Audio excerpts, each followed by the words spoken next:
Hello दोस्तों, स्वागत है आप सभी का हमारे इस YouTube चैनल पर। आज हम छठ महापर्व के उत्सव का स्वरूप के बारे में जानेंगे।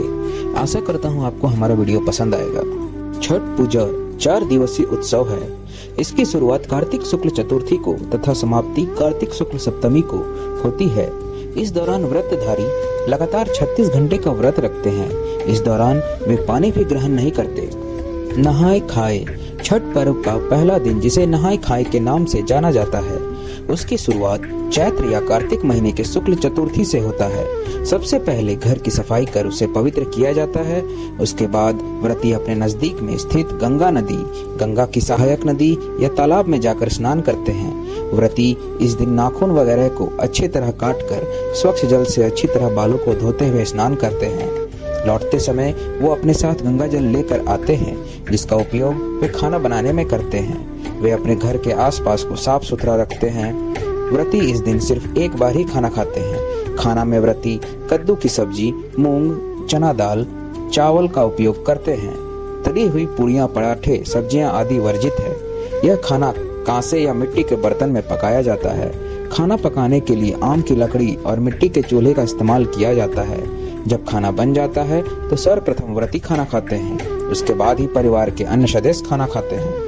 छठ पर्व का दूसरा दिन, जिसे खरना या लोहंडा के नाम से जाना जाता है, चैत्र या कार्तिक महीने के पंचमी को मनाया जाता है।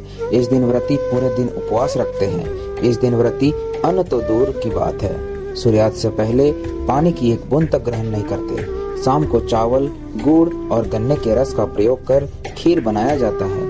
खाना बनाने में नमक और चीनी का प्रयोग नहीं किया जाता है। इन्हीं 2 चीजों को पुनः सूर्यदेव को नैवेद्य देकर उसी घर में एकांत रहकर उसे ग्रहण करते हैं।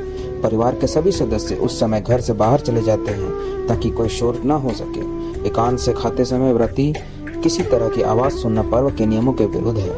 पुनः व्रती खाकर अपने सभी परिवारजनों एवं मित्रों, रिश्तेदारों को वही खीर रोटी का प्रसाद खिलाते हैं। इस संपूर्ण प्रक्रिया को खरना कहते हैं। इसके बाद अगले 36 घंटों के लिए व्रती निर्जला व्रत रखते हैं। मध्यरात्रि को व्रती छठ पूजा के लिए विशेष प्रसाद ठेकुआ बनाती है। छठ पर्व का तीसरा दिन, जिसे संध्या अर्घ के नाम से जाना जाता है, चैत्र या कार्तिक शुक्ल षष्ठी को मनाया जाता है। पूरे दिन सभी लोग मिलकर पूजा की तैयारियां करते हैं। छठ पूजा के लिए विशेष प्रसाद जैसे ठेकुआ, चावल के लड्डू, जिसे कचवनिया भी कहा जाता है, वो बनाया जाता है। छठ पूजा के लिए एक बांस की बनी हुई टोकरी, जिसे दौरा कहते हैं, उसमें पूजा के प्रसाद फल डालकर देवकारी में रख दिया जाता है। वहाँ पूजा अर्चना करने के बाद शाम को एक सूप में नारियल, 5 प्रकार के फल और पूजा का अन्य सामान लेकर दौरा में रखकर घर का पुरुष अपने हाथों से उठाकर छठ घाट पर ले जाता है।